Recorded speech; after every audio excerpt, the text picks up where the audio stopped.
Muan ha? Salon de Rose. Oh guys, magsi-self-care ako ha, mga bebe.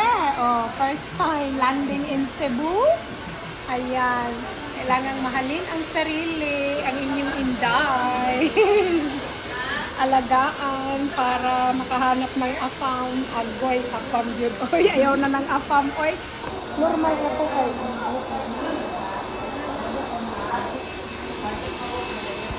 Oh, na ang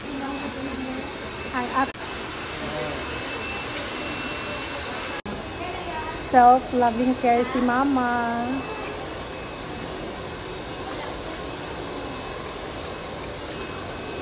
Taas og ubos gyud ang nagasikaso oy.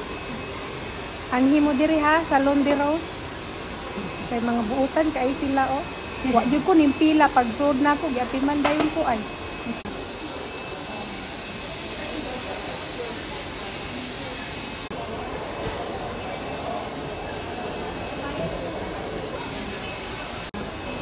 Nipis ra man gud akong buhok.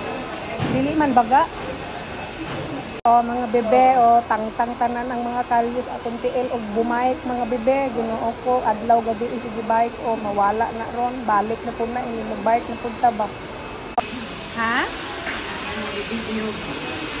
O guys, nakadungog mo guys na ako no corporate treatment guys. Agoy anhi gyud mo diri aron makalibre mo og treatment.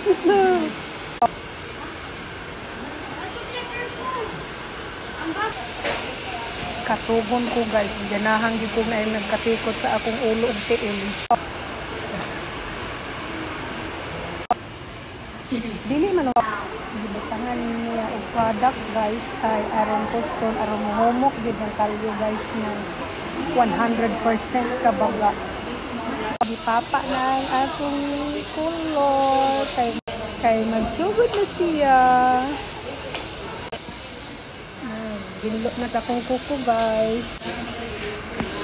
Human na gid akong buhok. Unsa kay color ani unya ginervyos ko. Nagsigig-kot-kot sa akong kuko oy. Magwas-was na ta guys. Tugnawon na ta ani karon. Katugo na ra ba ko.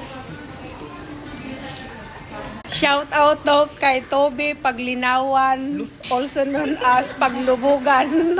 Na siya nag-color sa akong buhok ha, o niya, og duaw mo dire, pagitaan daw na siya, basta wala ing linaw dire. Treatment na yung gihimo sa akong ulo karon guys. Kuman ako gi-shampoo. Si Maymay di ay ning naghinlo sa akong tiil, mao na inyong pangitaon din ha. Matagbaw gyud mo. So good na ulay sa akong kuko.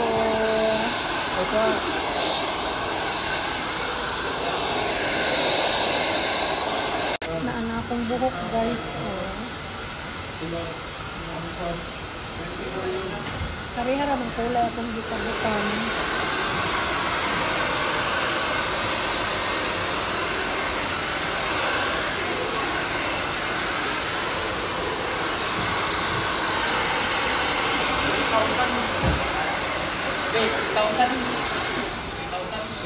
Ano guys, kuman na ang aking buhok. Pula-pula mo ba siya eh? Nausab na po ang color, nabago na po. Kung tiil, human na po. Beauty na.